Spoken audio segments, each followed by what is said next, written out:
Assalamualaikum warahmatullahi wabarakatuh. Selamat pagi anak-anak.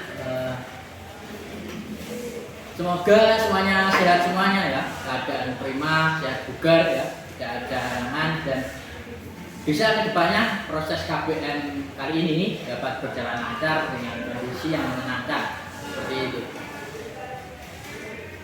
Karena memang kondisi Bapak juga belum begitu baik. Bapak minta maaf ya, tadi ini sedikit telat dikarenakan memang 2 hari kemarin Bapak itu sakit ya, panas, jatuh sakit.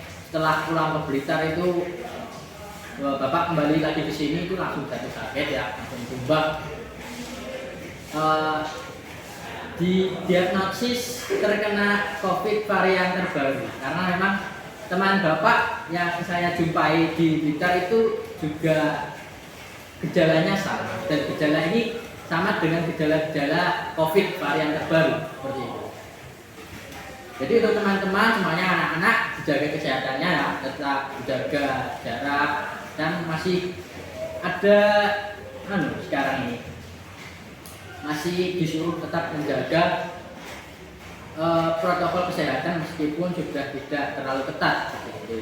Dan juga menggunakan masker kan lebih baik ya, menghindari polusi juga dan lain sebagainya. Misal tradisi di Jepang ya, untuk di sana menggunakan masker itu untuk kegiatan sehari-hari seperti itu. Mungkin itu saja ya. Dan maaf untuk kedepannya mungkin Bapak masih batuk-batuk karena memang proses recovery ya masih belum sembuh total, dan ini pun memaksa. Alhamdulillah bisa datang untuk mengajar kalian semua seperti itu. Mungkin itu saja pembukaan dari Bapak. Sebelum kegiatan belajar mengajar dimulai, mari kita berdoa terlebih dahulu, bahkan Bapak pimpin ya. Untuk semuanya Bapak inginkan untuk sikap yang rapi ya, tenang, fokus, khusyuk ya. Untuk itu Bapak mulai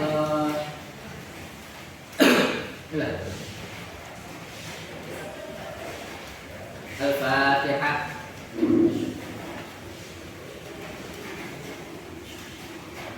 Mari kita berdoa bersama-sama. Raditu billahi rabba wa bil islami dina wa bi Muhammadin nabiyya wa rasulah. Rabbi zidni ilma warzuqni fahma waj'alni min ibadika sholihin. Amin ya rabbal alamin. Semoga berkat bacaan doa KBM kali ini berjalan dengan lancar. Hari ini Bapak akan menjelaskan materi tentang kisah keteladanan sahabat. Yang kemarin kan ada kisah keteladanan tentang sahabat Abu Bakar dan Umar. Kali ini Bapak akan menjelaskan tentang kisah keteladanan Utsman dan Ali, ya, sahabat Ali. Sebelum itu, untuk membangkitkan semangat juga mungkin bisa menyehatkan teman-teman, anak-anak bisa berdiri mengikuti instruksi Bapak sebentar, tetap pemanasan ya, untuk menambah motivasi dan semangat kita kali ini. Untuk teman-teman, anak-anak semuanya berdiri, oke? Sudah semua?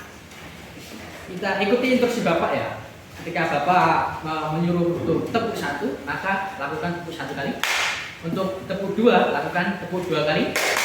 Dan untuk tepuk 3, ini bukan tepuk, tapi menggosok tangan dan badan. Ini tentunya ada tujuannya, tapi kita laksanakan dulu. Yang pertama, tepuk 2. Sudah, tepuk 1, tepuk 2. Nah, hebat. Tepuk pramuka. Hebat. Kompak semuanya ya. Atas tepuk 3. Tepuk 3. Gosok-gosok ya. Ini dalam artian membangkitkan semangat kita agar saraf-saraf ikut terpanaskan dan kita gerak aktif seperti itu, menjadikan semangat, termotivasi, dan memfokuskan instruksi Bapak kepada kalian kan, memfokuskan kalian pada instruksi Bapak, jadi lebih fokus lagi untuk nanti kedepannya proses KBM menjadi lebih terfokuskan. Dan nanti kan materi Bapak ini tentang kisah ya, jadi mungkin dapat membosankan ataupun membuat ngantuk. Tapi mungkin Bapak menggunakan cara yang lain agar tidak fokus bercerita terlalu lama seperti itu. Nah itu tadi bisa duduk kembali.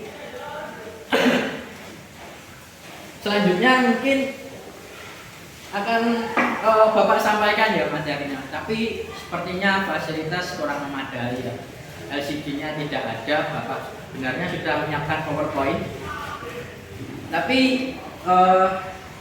tidak ada ya, mungkin ada sedikit perubahan, nanti Bapak yang menjelaskan materi ininya saja. Baik, nah fokus semuanya ya. Materi kali ini adalah kisah keteladanan. Kisah keteladanan.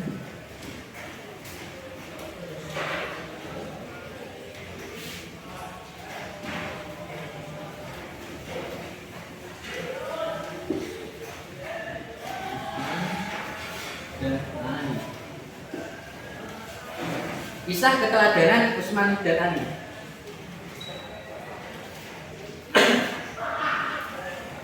Tentunya kita semua sudah mengenal ya siapa itu sahabat Utsman dan Sayyidina Ali, sahabat Ali.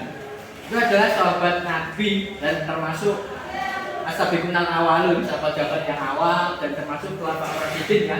Ini khilafah ketiga dan Ali adalah khilafah keempat. Kenapa kok kita meneladani dua sahabat ini? Karena memang materi yang diberikan dari sananya keteladanan sahabat empat ini ya, khulafaur rasyidin, karena memiliki pengaruh yang besar dan dekat dengan Nabi, sehingga efeknya itu cukup banyak. Akhlak-akhlak terpuji itu terpancarkan dan mempengaruhi sahabat-sahabat ini tadi, dan memiliki posisi yang besar di dalam sejarah, dalam perkembangan periode pada waktu itu ya. Sehingga banyak hal yang dapat kita serap. Tapi mungkin daripada bercerita, Bapak nanti akan menjelaskan poin-poin penting yang lebih memudahkan dalam penyerapan kisah keteladanan ini. Jadi kita lebih tertuju pada poin-poin atau nilai-nilai yang sudah Bapak rangkum dan nanti diberikan kisah-kisahnya sedikit seperti ini. Yang pertama ada Utsman dan Sayyidina Utsman. Ini memiliki nama lain, Sayyidina Utsman ini yaitu Abu Amr. Dalam beberapa riwayat yang mengisahkan Sayyidina Utsman, para masyarakatnya atau kaum-kaumnya menggunakan istilah Abu Amr seperti ini. Sayyidina Utsman terkenal dengan identik dengan kedermawanannya. Beliau welas asih, senang zakat, bersedekah seperti ini. Dan Ali ini yang identik dan terkesan, yang menjadi identitas istimewanya yang sangat terkenal, yaitu tentang kecerdasannya. Utsman ini kedermawanan,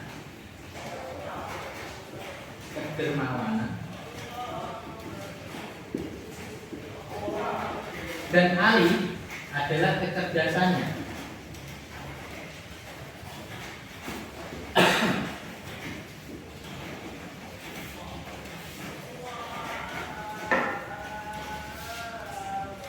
Untuk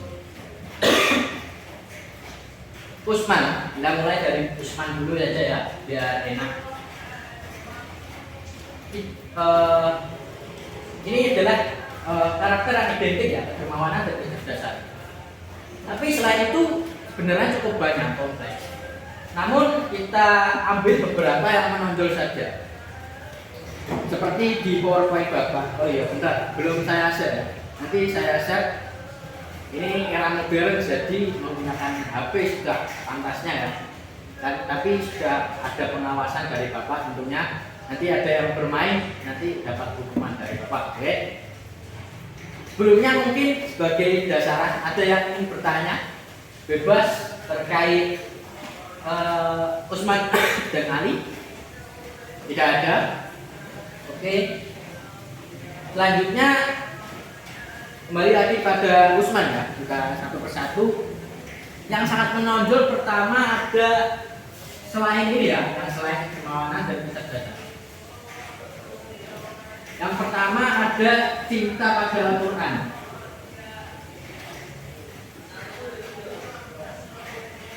Al-Quran. Kecintaan Utsman terhadap Al-Quran ini banyak dikisahkan. Bahkan ada hadis yang diriwayatkan oleh Utsman ini yang berbunyi, barang siapa yang belajar Al-Quran dan mengajarkannya, sebaik-baik orang adalah orang yang belajar Al-Quran dan mengajarkannya. Hadis ini hadis yang meriwayatkan Utsman sendiri. Saking beliau cintanya terhadap Al-Quran, seperti itu. Dan rata-rata kan ulama-ulama dan tokoh-tokoh pada era itu kan belajar Al-Quran itu sangat kompleks, terutama kalangannya Utsman ini segenerasi atau mempelajari Al-Quran tidak hanya hafalan dan membaca, tetapi juga memahami ilmu atau kandungan di dalamnya dan mengamalkannya secara total. Bahkan diriwayatkan Utsman itu tidak akan menambah hafalannya sebelum ia memahami dan mengamalkan isi-isi yang sudah dihafalkannya. Diriwayatkan itu 10 ayat seperti itu. Sehingga setelah hafal, memahami, belajar dan mengamalkannya. Cinta pada Al-Quran ini ada beberapa poin tadi. Yang pertama,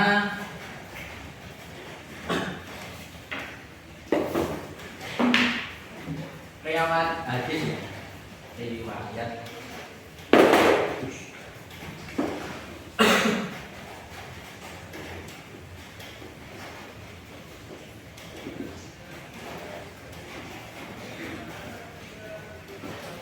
riwayat hadis. Dan yang kedua, tadi ada mempelajari Al-Quran dengan kompleks.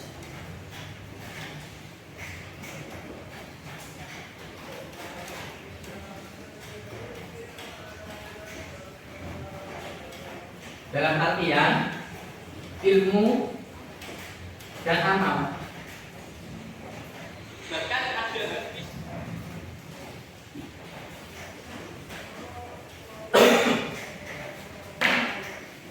dan yang ketiga itu keistimewaan Utsman itu sempat menyetorkan hafalannya kepada Nabi sebelum Nabi itu wafat.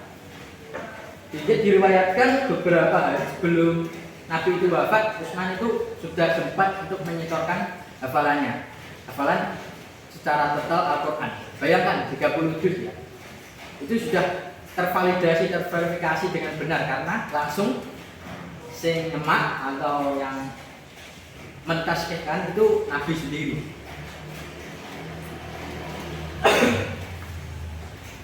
Semisal di tengah-tengah penjelasan ada yang ingin bertanya, Bapak persilahkan ya, tapi instruksi angkat tangan. Supaya lebih mendalam nanti pemahamannya dan ada interaksi biar tidak ngantuk nanti. Lanjut, kecintaan dibuktikan, kecintaan pada Al-Quran dibuktikan dengan menghatamkan Al-Quran pada satu rakaat. Hatam Al-Quran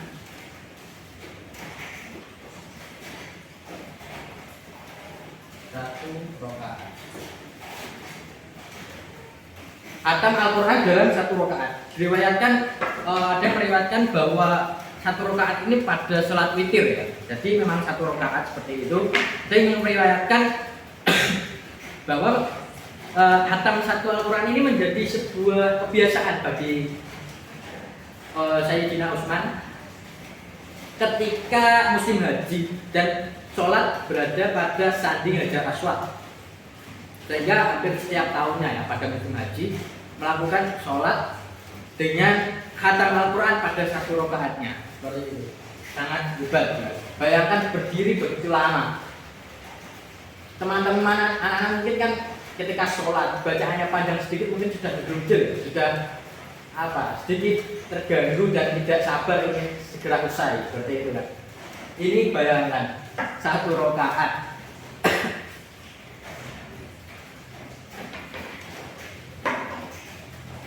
Bahkan ketika cintanya yang kita ada ke Al-Quran diungkapkan dengan Qaul Utsman bahwa apabila hati kita suci, maka kita tidak akan puas akan kalam-kalam Rabb, dalam artian Al-Quran tersebut. Tidak akan puas kita mempelajari, menghafalkan dan mengamalkan isi-isinya. Terus menerus ingin bertambah terus. Itu.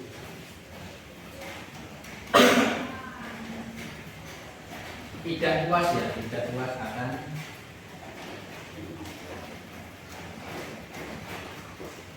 kalam Allah.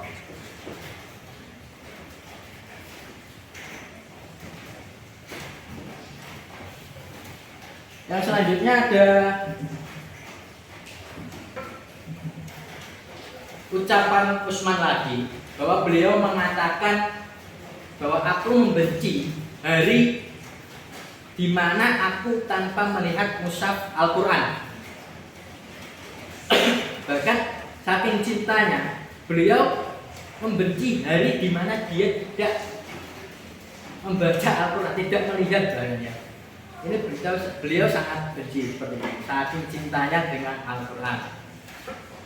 Itu tadi beberapa poin tentang kecintaan terhadap Al-Quran. Selanjutnya, poin yang dapat menjadi keteladanan kita adalah tekad memimpin umat. Tekad dalam memimpin. Gimana ya? Sini dulu ya, tekad umat.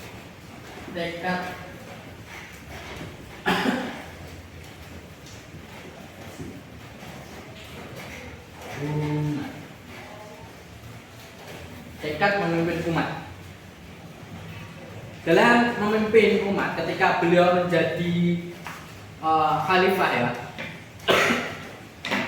khalifah ketiga, beliau berpedoman pada Al-Quran dan Sunnah, dan tentunya dengan kebijakan-kebijakan atau hal-hal yang sudah menjadi patokan sebelumnya atau produk-produk dari Umar dan Abu Bakar.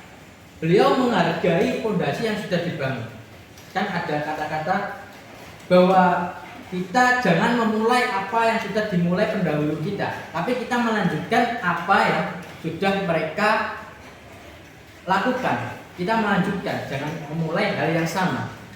Ini akan mengulangi kembali dan mungkin tidak akan berhasil pula. Sehingga kita melanjutkan fondasi-fondasi yang ada. Seperti itu. Sampai saat ini ada pertanyaan? Tidak ada. Masih betah ya?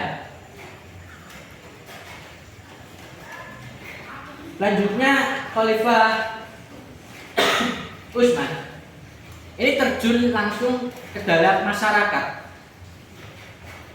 Beliau menanyakan kondisi masyarakatnya secara langsung, antar pribadi langsung berbicara dan menanyakan kondisi pasar terkait ekonomi pada masa itu.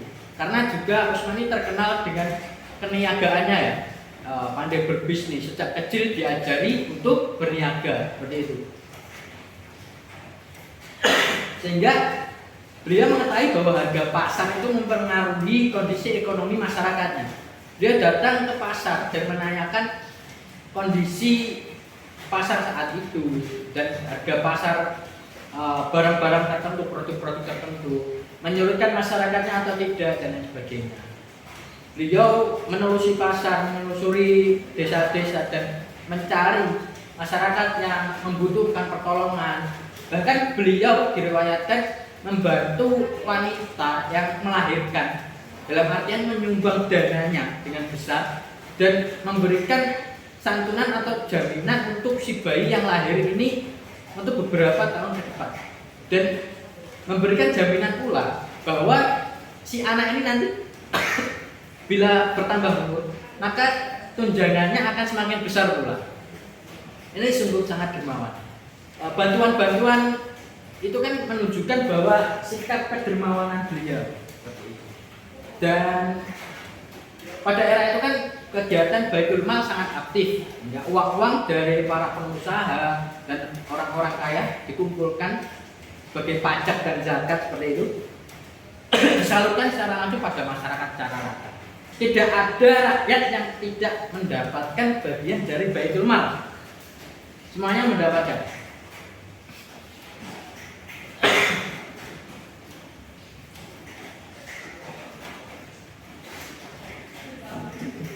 Itu sungguh sangat dermawannya.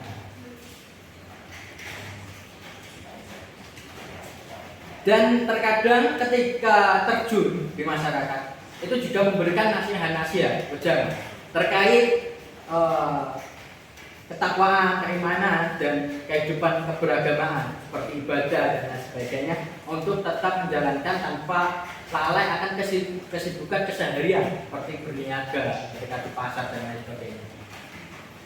Dan memberikan nasihat sesuai porsinya seperti prajurit. Sayyidina Utsman menasihati prajurit dengan mengingatkan pada era Umar ketika kejayaan militer seperti itu ya, kejayaan bangsa Islam seperti itu dibangkitkan dan diberi nasihat. Beliau juga menasihati para hakim-hakim, perangkat-perangkatnya, ya, para wakil-wakilnya di berbagai daerah, sehingga pemerataan akan kemaslahatan baik itu nilai ekonomi maupun keadilan itu diratakan oleh Sayyidina Utsman. Terlalu panjang ternyata ya. Selanjutnya poin tekad memimpin umat ya tadi. Selanjutnya adalah poin ahli ibadah.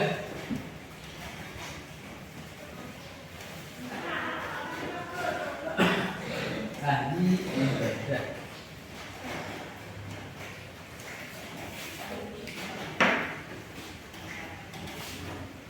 Sayyidina Utsman itu ketika siang beliau berpuasa dan ketika malam mengajarkan sholat tahajud. Bahkan kan diriwayatkan tadi bahwa beliau menghatamkan pada satu rakaat dan itu semalaman utuh. Sehingga ketika pagi beliau berpuasa dan menjalankan pekerjaan aktivitas sebagai malamnya beliau juga melaksanakan ibadah-ibadah sholat seperti itu. Sholat tahajud dan sebagainya. Sungguh sangat taat ya. Iman dan takwanya besar. Dan yang terakhir kembali lagi ini ada kedermawanan yang identik dengan Sayyidina Utsman. Selain itu ada istilah lain namanya ihsan. Ihsan dan kedermawanan. Ihsan ini dalam artian mengutamakan yang lain, mendahulukan orang lain daripada diri sendiri. Itu cocok dengan sifat kedermawanan. Dunia yang bergelimang harta, kan diketahui bahwa identitas Utsman ini orang yang kaya, berniaga, banyak harta, dan memiliki pangkat tentunya. Tapi dunia kemegahan tersebut tidak memberikan pengaruh buruk pada diri. Beliau justru memanfaatkan kemewahan dan keduniaan tersebut untuk menuju jalan keridhaan Allah, untuk sabilillah, untuk menegakkan agama, sehingga tidak terpesona dan terlalai oleh kebendaan atau materi dunia. Bahkan diriwayatkan beliau itu membebaskan budak di setiap Jumat. Berarti kaya benar. Bahkan ada riwayat ketika berada di Madinah ada sebuah sumur di mana itu milik seorang Yahudi dan sumurnya itu sumur air tawar dan sangat segar lah istilahnya diminum untuk berbagai kalangan muslimin dan non muslimin semuanya. Namun setiap saatnya air itu kan dijual oleh Yahudi pemiliknya. Harganya semakin naik. Dan kaum muslimin dan lainnya ini kesulitan untuk membayar, padahal ingin memuaskan dahaga. Nabi mengetahui itu, Nabi berkata bahwa barang siapa yang membeli sumur ini, maka baginya surga. Mendengar itu Sayyidina Utsman tidak pikir panjang dan langsung membelinya. Diriwayatkan sangat banyak nominalnya, karena memang harganya ditinggikan. Kalau tidak salah 2.300 dirham. Nominalnya sangat besar pada saat itu tentunya, era-era itu. Dan setelah membeli tentunya digratiskan untuk semua kalangan, untuk para musafir, untuk muslimin dan non muslim.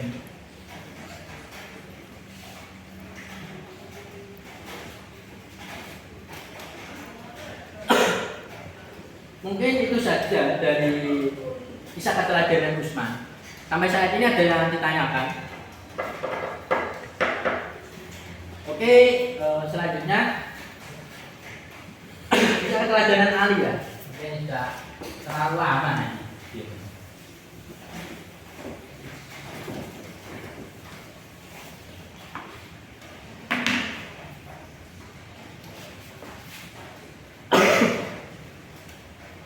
Untuk kisah keteladanan Ali, pertama kita harus mengenal Sayyidina Ali. Secara mudahnya, Sayyidina Ali itu sepupu Nabi. Ali bin Abi Thalib.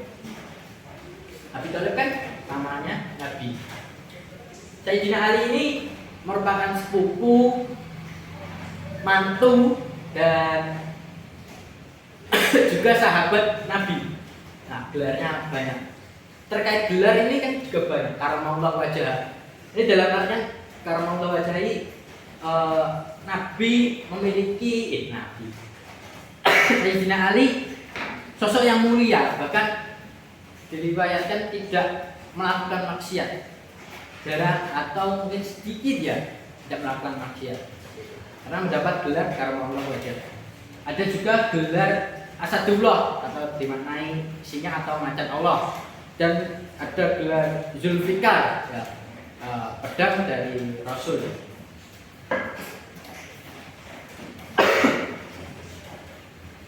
Untuk poin yang pertama, kisah keteladanan, nilai yang pertama adalah tentunya kecerdasan. Kita mulai dari kecerdasan atau keluasan ilmu.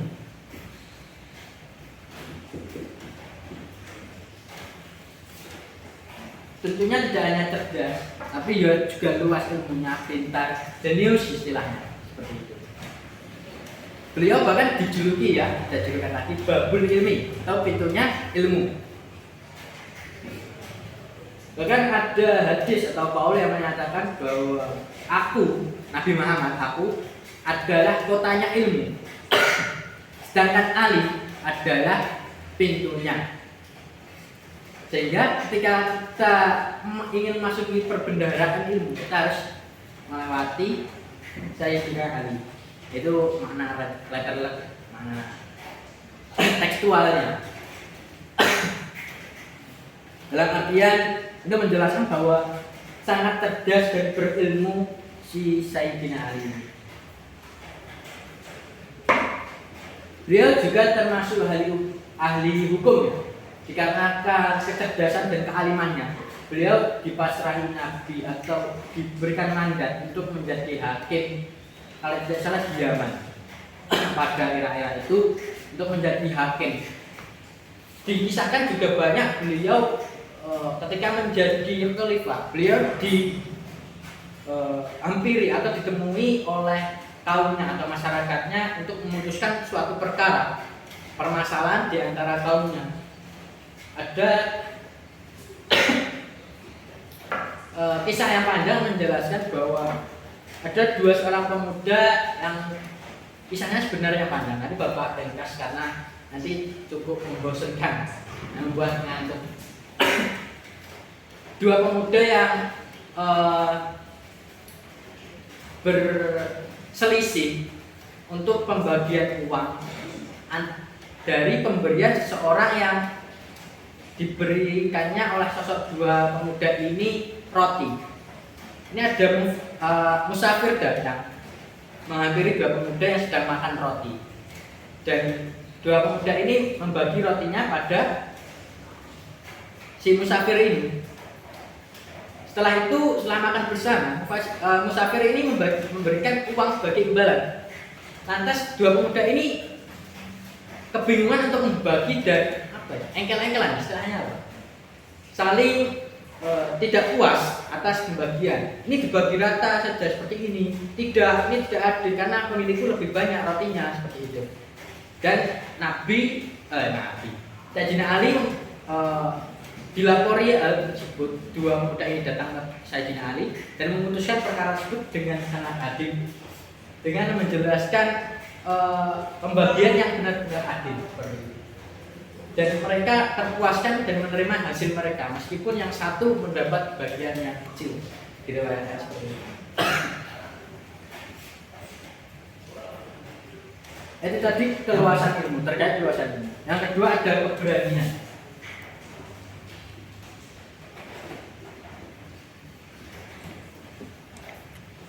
Ada dua kisah terkait keberanian ini. Yang pertama kisah ketika masa Nabi hijrah ke Madinah, dan yang berani untuk tidur di ranjang Nabi itu hanya Sayyidina Ali. Sayyidina Ali tidur di ranjang Nabi dalam artian banyak yang mengincar Nabi pada periode itu. Para pemuda-pemuda yang garang gagah pada lingkup Mekah itu ingin menemui Nabi dan istilahnya menghajar. Tapi justru Ali yang menggantikan Nabi tidur di ranjangnya, sehingga para pemuda-pemuda dan orang-orang yang kafir ini tidak menemui Nabi, hanya menemui Sayyidina Ali. Ini butuh keberanian yang besar.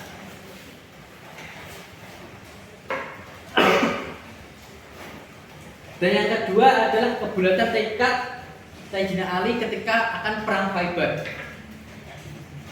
Diriwayatkan bahwa Sayyidina Ali itu sakit mata parah, tapi beliau juga sudah mengutarakan tidak ikut perang Khaibar. Tapi keesokan dan keberlanjutannya beliau tetap ngeyel untuk ikut perang. Dan ketika akan perang tersebut, Nabi mengumumkan bahwa aku akan memberikan bendera yang akan menjadi simbol untuk pemimpin pada perang kali ini. Dan ternyata bendera itu diturunkan kepada Ali, dikarenakan salutan Nabi terhadap Ali yang memaksa dan berani untuk mengikuti perang padahal kondisinya masih parah, masih sakit mata yang sangat parah. Itu tadi bisa tentang keberanian Sayyidina Ali. Yang ketiga, amanah dan tanggung jawab. Amanah dan tanggung jawab tentunya dengan didikan Nabi ya, madrasah Nabi sejak kecil. Sayyidina Ali kan sejak kecil umur 8 atau 6 itu sudah di bawah asuhan Nabi, sehingga ditempa dengan kejujuran yang tinggi, amanah dan tanggung jawab. Karena Nabi sendiri juga jujur, As-Siddiq Al-Amin. Bahkan memang di kalangan Quraisy pada era tersebut gelar Al-Amin ini menjadi sebuah gelar yang ditujukan pada sesosok yang dapat dipercaya dan amanah untuk dipasrai sebuah barang. Dan pada era tersebut ketika mau hijrah seperti itu, Nabi mengutus Ali untuk mengembalikan barang-barang kepada kaum Quraisy karena amanah tadi.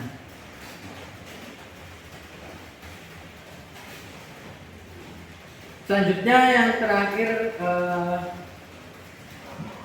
ada abid ya, atau ahli ibadah, sama seperti halnya yang lain. Rata-rata sahabat itu terkenal dengan ahli ibadahnya, termasuk juga Ali, karena beliau begitu alim dan cerdas tentunya, pengamalannya dan ibadahnya juga termasuk bencana. Beliau juga melaksanakan puasa setiap siangnya dan malamnya melaksanakan sholat-sholat. Itu tadi yang mungkin dapat saya sampaikan. Ada sampai sini ada pertanyaan?